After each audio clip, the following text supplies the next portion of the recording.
They didn't give Lena Castillo a medal, they gave her a subpoena. The waiting room of Mercy General smelled the way all hospital waiting rooms smell.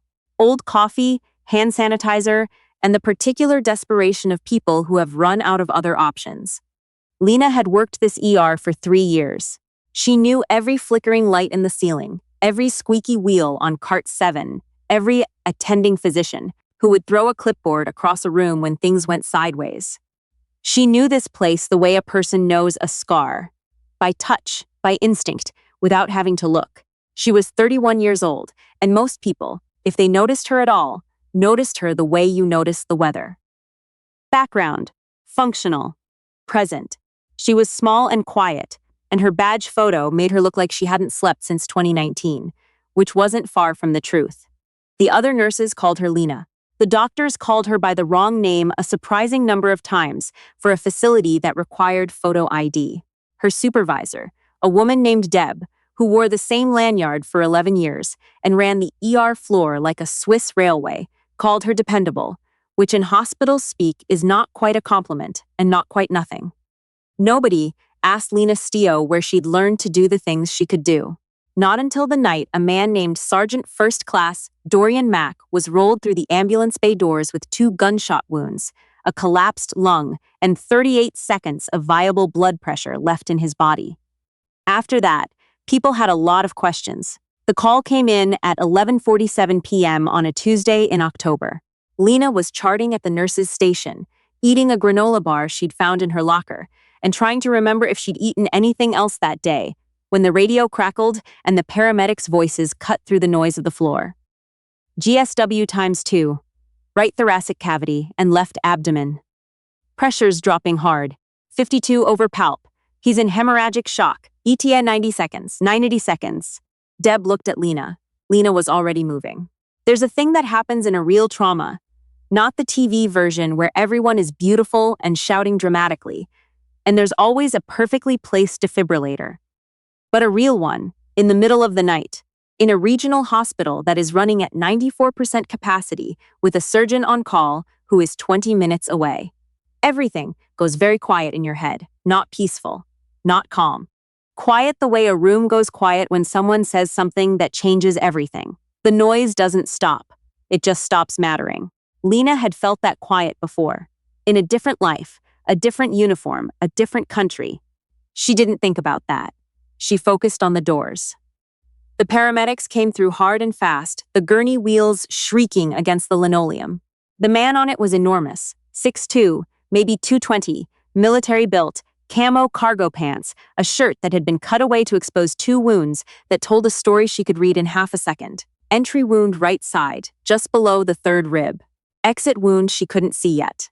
Left abdominal wound was messier, the kind that said the bullet had tumbled on its way through. GSW, 34-year-old male, no ID on scene, found by civilian, in the parking lot of a Walgreens on Meridian. Vitals en route, BP? Lena asked. 48 over nothing. Dropped in the last 30. 48 over nothing. The attending on duty that night was Dr. Harmon, who was good in the way that a general practitioner becomes good when he works a high-volume ER for 15 years. Solid.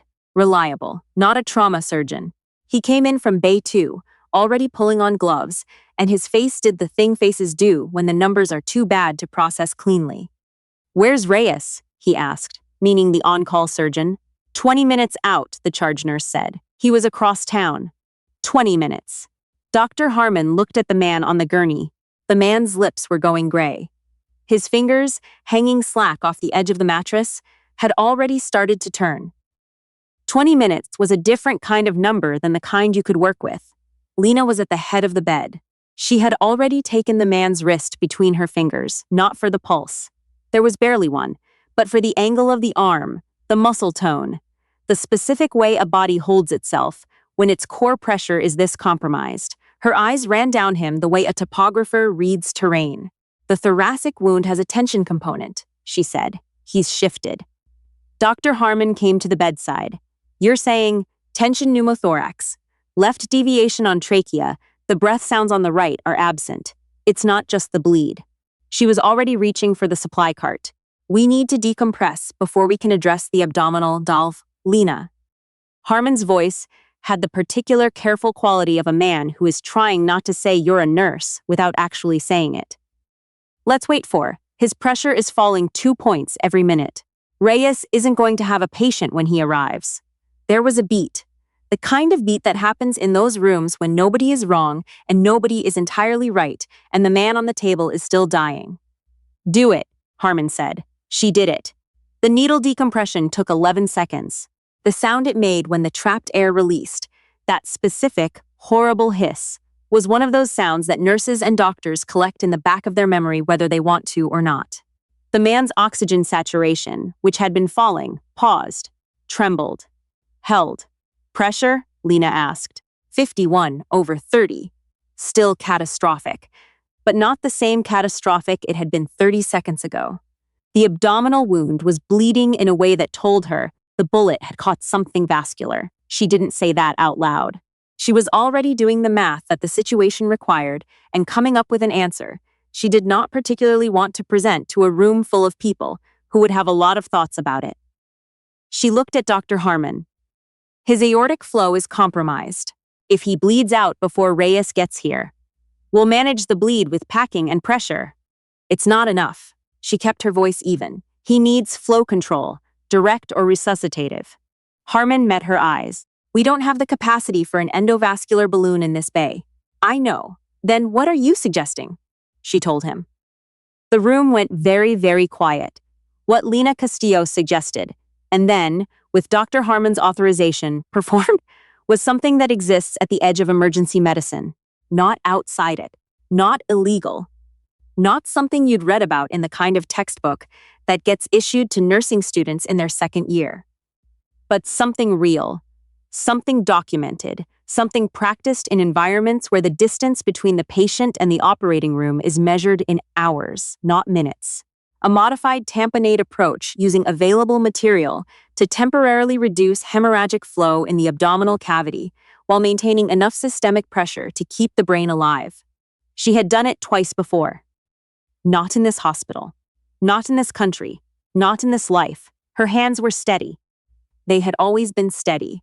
Even when she was 23 years old, and it was 2 a.m, in a place she was not allowed to disclose, in a forward operating environment that had no name on any official document, with a medic's kit and a man who had maybe 4 minutes and a team that was waiting on her and her alone. Her hands had been steady then too. Pressure? She asked again. 62/40, up. Still terrible, but up. The room had gone from the particular chaos of a crash situation to something harder to name. A concentrated stillness, where everyone was watching someone do something they did not entirely understand, but could see was working. Dr. Harmon was watching her hands. Where did you? He started, and then stopped himself, because there was no sentence that ended that way that was appropriate to say to a colleague in the middle of a procedure. Lena didn't look up. Sergeant First Class Dorian Mack's blood pressure, 13 minutes after he arrived, was 71/50. When Dr. Reyes came through the doors at 12:19 a.m., he found a patient who was critical but stable, a temporary intervention that had bought exactly the time it needed to buy, and an ER nurse standing at the supply cart, wiping her hands on a disposable cloth with the particular economy of motion that belongs to people who have done difficult things many times before. Reyes looked at Harmon. Harmon looked at Lena. Lena looked at the chart. He'll need imaging before you open, she said.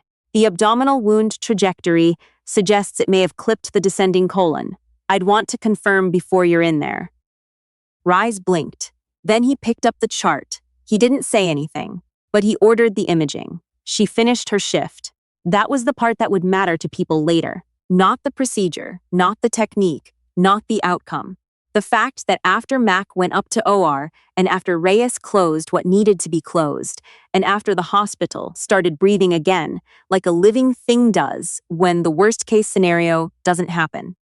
Lena Castillo went back to the nurse's station and finished her charts and ate the second half of her granola bar, and helped a 67-year-old man named Gerald figure out how to call his wife from a hospital phone because his cell had died. She clocked out at 7:18 a.m. She went home. She slept. She didn't sleep long. The two men in the hallway outside her apartment were trying very hard to look like they weren't waiting for her, which meant they were waiting for her. One was leaning against the wall doing something on his phone. The other was standing at an angle that gave him sightlines to the stairwell and the elevator. Lena saw all of this before she reached the third-floor landing. She kept walking. Miss Castillo. She stopped, turned. Both men had ID out before she could assess which agency. She assessed anyway. Defense Intelligence Agency. Senior Special Agent Colton Mays. Lean face, early 40s, the kind of tan you don't get in an office. And a second agent, younger, who was introduced as Agent Firth and who had the careful stillness of someone trained to watch everything and react to nothing.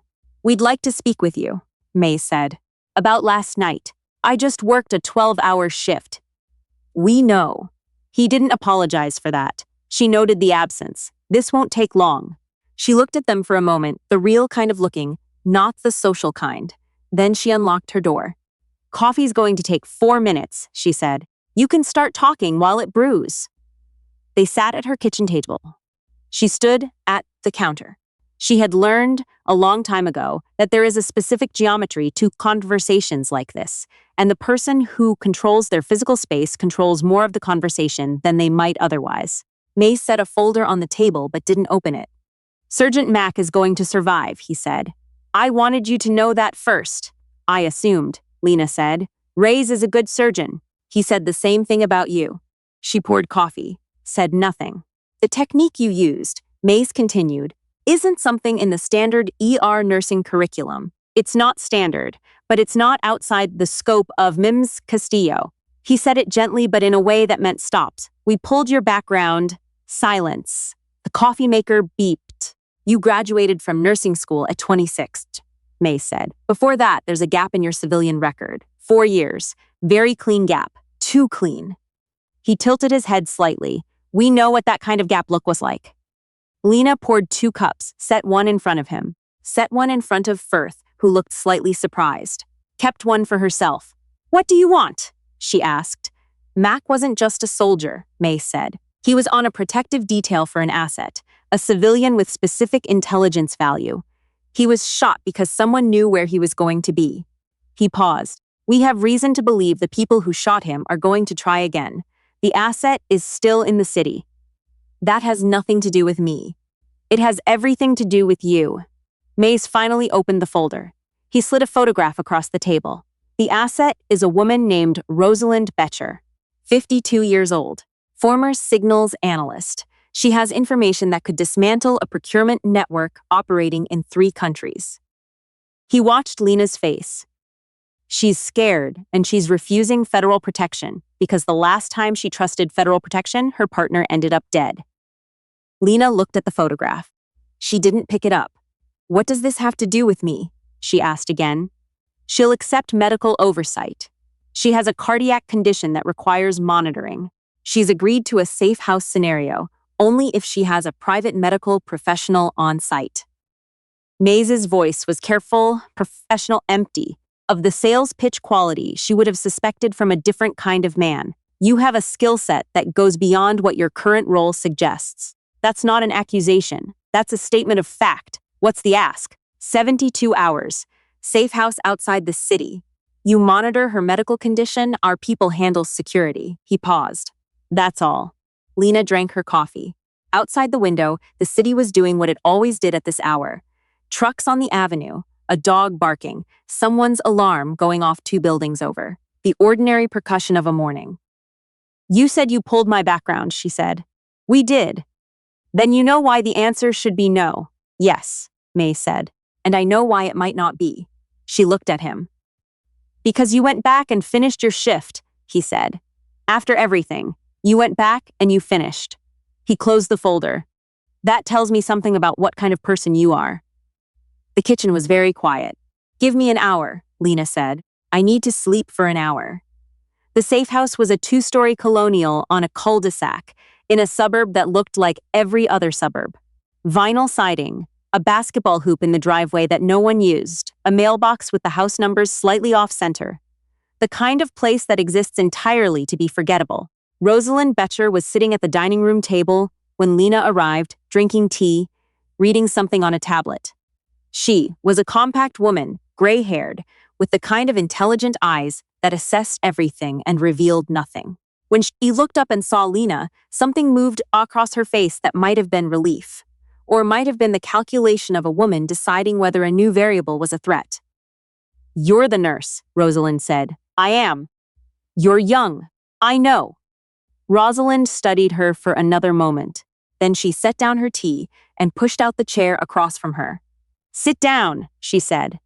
"My heart rate has been elevated since yesterday, and I want you to look at these readings." She slid the tablet across.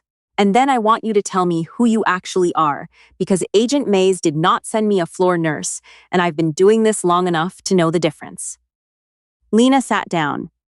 She looked at the cardiac readings. She looked up at Rosalind. "My name is Lena Castillo," she said. "I've been an ER nurse for 3 years. And before that, a beat. Before that, I was attached to a JSOC medical element for 4 years," Lena said. "I left. I took my nursing boards. I chose a different life." Rosalind nodded slowly, like this was information she was filing somewhere useful. "Why?" she asked. It was the kind of question most people didn't ask. The kind that most people assumed they already knew the answer to. "Because I wanted to save people," Lena said, "not operations." The room held that for a moment. Then Rosalind Becher said, "Your readings concern me too, by the way. You haven't slept. An hour. That's not sleep. That's a pause." She picked up her tea again. "I'll answer your medical questions honestly if you answer mine. That's my condition." Lena almost smiled. "That's a reasonable condition." The 72 hours were not 72 hours. They were 41 hours because on the second night, at 2:14 a.m., the motion sensors at the perimeter went off and Agent Firth's voice came through the radio low and clipped. "We have a contact on the east side. 2 individuals on foot. They're running a counter-surveillance pattern." Then, "Mays is down." The word down has specific meanings. In a hospital, it means one thing. In a tactical context, it means several things, not all of them fatal, all of them serious. Lena was out of the chair before the transmission ended. Firth was in the doorway. "Stay with the asset," he said. "What's Mays' status? Unknown. I need you to stay." "What is his status, Firth?" The young agent looked at her. Something in her face or her posture or the specific way she was standing, whatever it was, recalibrated something in his calculation of who she was. "GSW, right shoulder," he said. "He's mobile, applying pressure. He told me to secure the asset and call for." "Get me the kit," Lena said. "The kit in the hall closet. Then get Rosalind to the inner room and lock the door." "You're not. I'm not going outside." She was already moving down the hall. "But Mays is going to bleed out if someone doesn't address that wound, and you need to be at the door." She stopped, looked at Firth directly. "I've done this before, more than once. Get me the kit." Firth got her the kit. Mays was in the garage, which was where he'd managed to get himself after the shot.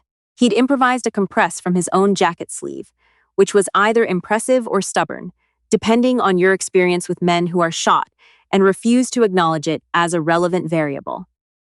He looked up when she came in. "I told Firth to keep you. Firth is covering the asset." She was already on her knees beside him, pulling the kit open. "Move your hand. Castillo, move your hand, Agent Mays." He moved his hand. The wound was serious but survivable. The bullet had caught the posterior deltoid and nicked the edge of the scapula, which meant bone fragment was a concern, but the axillary artery was intact. She knew this within 10 seconds. She'd seen this class of wound more times than she wanted to remember. "Through and through," she said. "The artery is clear. You're going to need surgery to clean the bone, but you're not going to die in this garage." She packed the wound with practiced hands. "Hold this hard." He held it. "Who are they?" she asked, not because she expected him to answer, but because filling the silence with tactical questions was better than filling it with nothing. "Contractors," he said through his teeth. "Hired to recover Becher before she can testify." He hissed as she tightened the bandage. They weren't supposed to know this location. "Someone told them." "Yes, someone on your side." A pause. Apparently, Lena tied off the bandage. Outside, she could hear nothing, which meant either Firth had neutralized the contact or the contacts were being very careful. Neither answer was particularly calming. "Can you walk?" she's asked. I can walk. Then walk to the interior room, slowly. Don't. The garage door buckled, not from the outside. From someone using something mechanical on the lower track, the specific sound of a forced entry tool working a weak point. Lena had heard that sound before too. She looked at Maze. He looked at the door. Then he looked at her, and whatever he saw made him ask, very quietly, "What do you need?" What happened in the next 6 minutes would later be the subject of a debrief that Lena was required to attend, a report that she was required to review, and 3 separate conversations with people who had titles she was not given in advance, and who asked questions in the careful, neutral language of people whose job is to understand things that official channels cannot easily categorize. What happened, simply, the 2 individuals who entered the garage did not leave the way they intended. Lena had no weapon. She had a medical kit, a garage full of the ordinary objects that garages contain, and 4 years of training in environments where the distance between the medical role and everything else is sometimes a matter of seconds and necessity. She was not proud of it. She was not ashamed of it either. She was practical about it, the way she was practical about most things. There are moments where your training doesn't ask your permission. It just responds. When Firth came through the interior door 3 minutes later, he found Maze on the ground applying pressure to his wound as instructed, 2 individuals secured with zip ties from the emergency kit, and Lena Castillo standing in the center of the garage with a flashlight in her hand and blood on her sleeve that was not hers. Firth looked at the room for a long moment. Then he keyed his radio and said, "We need extraction and medical at the safe house. Asset is secure." He looked at Lena. He said very quietly, "Who are you?" Lena set down the flashlight. "I'm the nurse," she said. The debrief was in a federal building downtown, 3rd floor. The kind of conference room that has a phone in the center of the table that no one ever uses, and blinds that only go halfway down, and a whiteboard that still has the ghost marks of whatever was written on it 6 months ago. There were 4 people across the table. Maze was one of them, his arm in a sling, looking like he'd lost some blood, but not his composure. The others were introduced by first name and agency abbreviation in a combination that told her exactly how seriously this situation had escalated since a Tuesday night at Mercy General. "You left a specific career path 8 years ago," one of them said. A woman named Terry, compact and direct, wearing the particular expression of someone who has read a file very carefully. JSOC Medical. Multiple deployments. A commendation that exists in records that don't exist in records, if you understand what I mean. "I understand," Lena said. "You walked away from that." "Yes." "Why?" She had answered this question once already to Rosalind Betcher in a dining room over cardiac readings and cold tea. She gave the same answer now. "Because I wanted to save people," she said. "Not operations." Terry wrote something down. The other 2 looked at each other in a way that meant they'd discussed this answer already, which meant they'd anticipated it, which meant someone had told them something about who she was before she came into this room. "Rosalind Betcher's testimony is going forward," Mays said. "The individuals you detained have been processed. One of them is talking." He paused. "The leak inside our team has been identified." "Good," Lena said. "You have options," Terry said. "I want to be clear about that. What you did, both at the hospital and at the safe house, doesn't obligate you to anything. You can go back to Mercy General. You can finish your shift tomorrow. No one is going to." "I know," Lena said. "I know that." A pause. "What are the options?" she asked. Terry slid a folder across the table. Lena looked at it but didn't open it. "There's a medical liaison role," Terry said, "attached to field operations. It's not a combat role. It's medical advisory, asset health, the kind of work that needs someone with your specific combination of skills." She paused. "It doesn't pay well compared to what your skill set is worth. The hours are not predictable. The work is—" She searched for the right word. "Necessary," May said. Lena looked at the folder. She thought about the garage.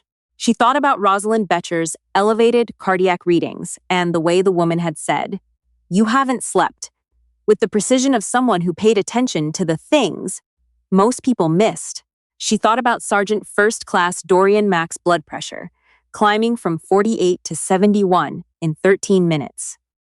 She thought about Gerald and his dead cell phone, and the hospital phone, and his wife picking up on the second ring. She thought about what it meant to choose a life and then to discover that a life chooses you back. I need to finish my rotation at Mercy, she said. I have 2 more weeks on this schedule. Terry didn't blink. Of course! And I need to sleep before I make any decisions. Also reasonable. And I have conditions. Lena looked directly at Terry. Non-negotiable ones. We'd expect nothing less.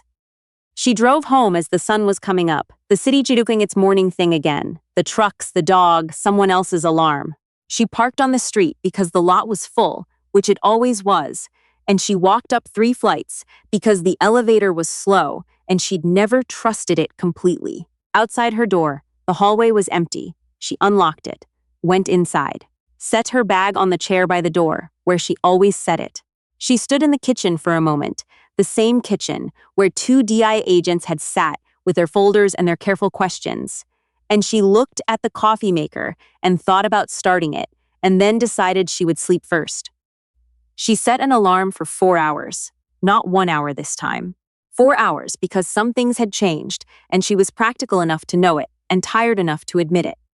Her phone buzzed before she could put it down.